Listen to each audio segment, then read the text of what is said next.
Our final competitor this evening before our fantastic keynote is Brian Doe, a first-year mechanical engineering student at Georgia Tech, a native of Tampa, Florida. Brian is currently conducting research in atomic force microscopy and is pursuing a biomedical engineering minor. When Brian is not in class or in the lab, he likes to read for fun, work on solar cars, yes, and chat with his younger sister, Kimberly. Today, Brian will be presenting a talk about the importance of science education entitled Reaching Towards the Stars. Give it up for Brian Doe.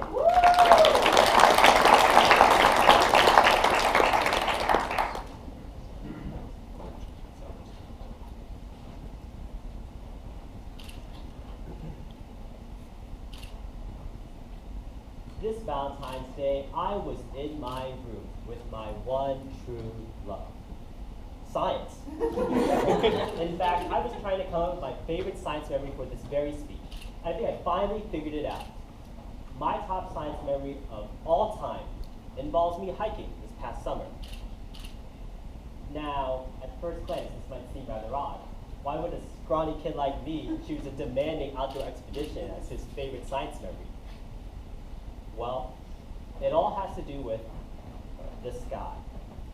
On one night of this expedition, as my partners and I were setting up our tents along a nearby river, all the while trying to avoid being eaten alive by the voracious insects, I happened to take a furtive glance towards the sky. And what I saw was magical. Not only was I bathed in the soft glow from a crescent moon, but I was immersed in the light from an ocean of stars above me. Although I had undoubtedly sung Twinkle, Twinkle, Little Star countless times during my childhood, never before had I seen a star twinkle with my own eyes, only city skylines. In this moment, as my gaze reached toward the stars, I felt like a child again. As children, we are natural explorers, born with an insatiable curiosity about the world around us. That curiosity is like a torch, illuminating the mysteries of the world.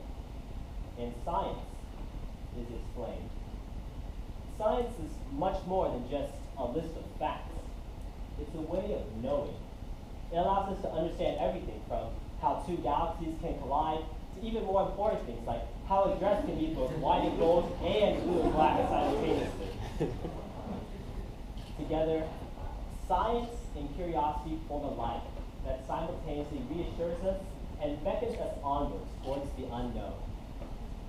However, our nation's fiery passion for science is beginning to die down.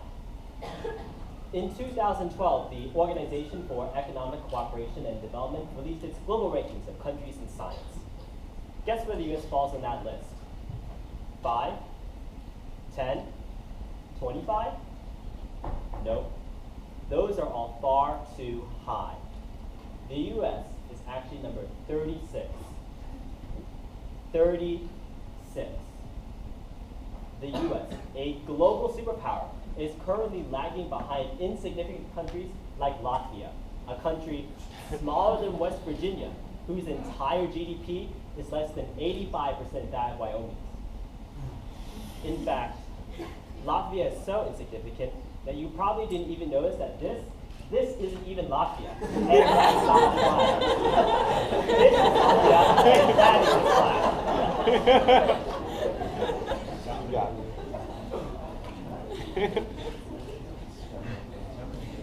Additionally, our nation's failure in education can be seen in a new sex trend that's been sweeping the nation. But no, I'm not going to be talking about 50 Shades of Grey. What I am talking about is the lack of females in science today. Females compose less than 25% of all positions, and instead, in university and industry, most of the positions are filled by old, white men.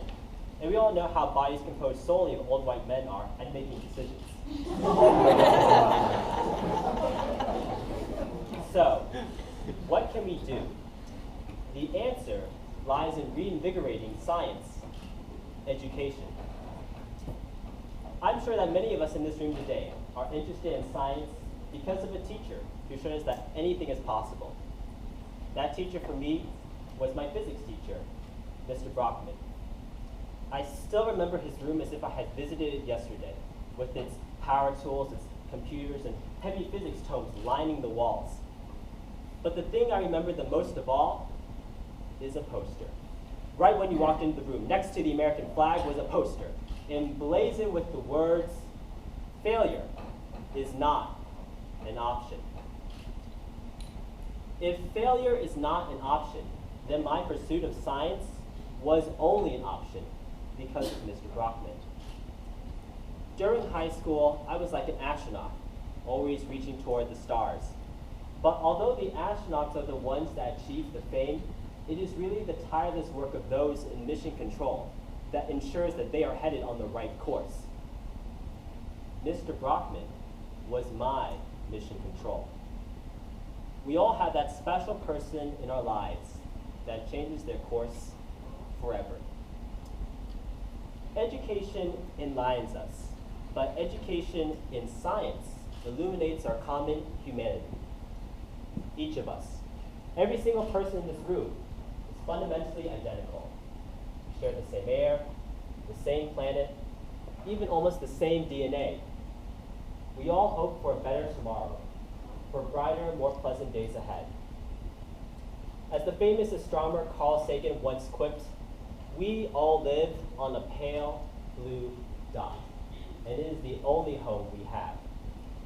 Education in science allows us to protect this treasure of a home while allowing us to, one day, reach the stars. I would now like to open the floor to questions.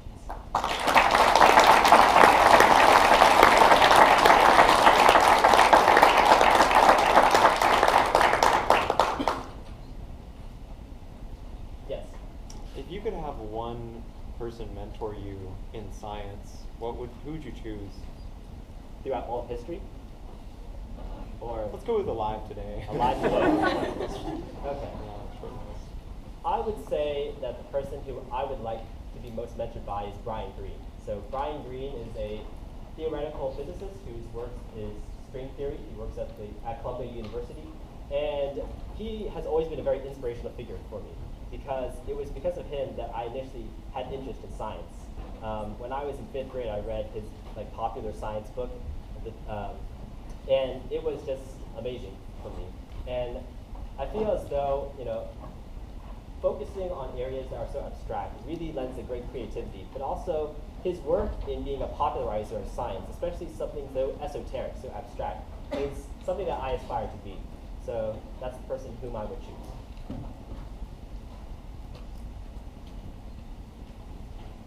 Fantastic. Give it up one more time for Brian Day.